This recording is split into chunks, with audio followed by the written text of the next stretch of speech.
Hey everybody, welcome to Trading Capital's exclusive analysis. Jumping into the S&P 500 daily chart, the SPX sold off slightly today. It was pretty much an inside day. Now, inside days are actually very bullish for market structure. Why is that? Because it gives us a sense of consolidation.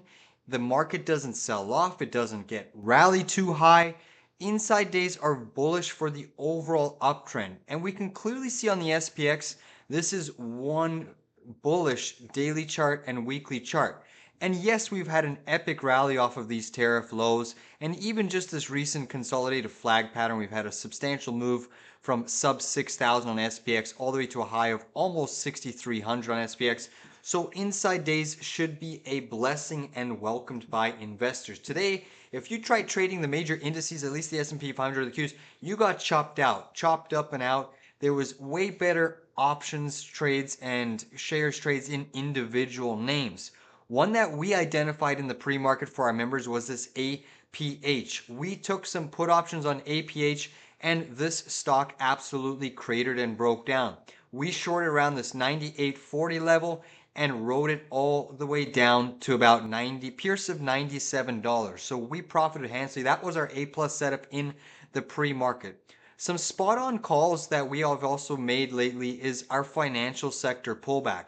Our members got some swing trade alerts last Thursday before the Remembrance Day weekend.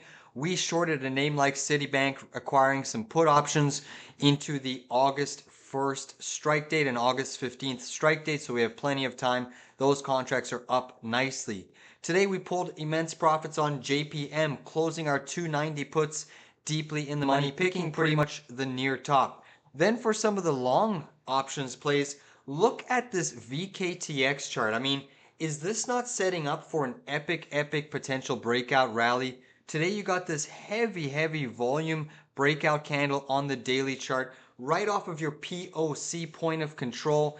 If this chart starts to squeeze to the upside, which I think it likely will, we could see VKTX pushing 38 bucks, and if things get really nasty, it could be going for 46 handle. We have this clean inverse head and shoulders pattern on the daily chart that is currently breaking out. So there's a lot of capital rotating, forming new trends. Keep your eye on certain biotechs because biotech's looking a little bit healthy, but overall, the SPX is still looking like it wants to go higher. If we pull this chart back a little bit and take a look at the level that I'm looking at, if we run a trend line going all the way back to 2021 pivot highs through this 2022 breakdown zone, all the way through this area of resistance, you can see the SPX still has an upside target of over 6,300. We've triggered that bullish inverse head and shoulders on the daily time frame. So I think that every single dip in the market, especially if we dip and retest this previous high, is going to be bought. But we may not even test this area. We may still trend higher over the coming weeks, right into the 63, 60, 6,400 level, and then we will have to reassess price action off of that level. But really healthy, really good to see capital rotation trends occurring in the market because there's certainly a lot of opportunity when capital rotates in and out of one sector, leaving some of those more overbought names and finding some of those undervalued plays. Another bullish ticker that we absolutely nailed it yesterday was ON Semiconductor, up 5.5%. This is one that I'm very bullish on. I think that it's underperformed the semiconductor market and it should see some capital rotation trends into its names. On that note, please give this video a like down below and we'll see you on the charts a little bit later.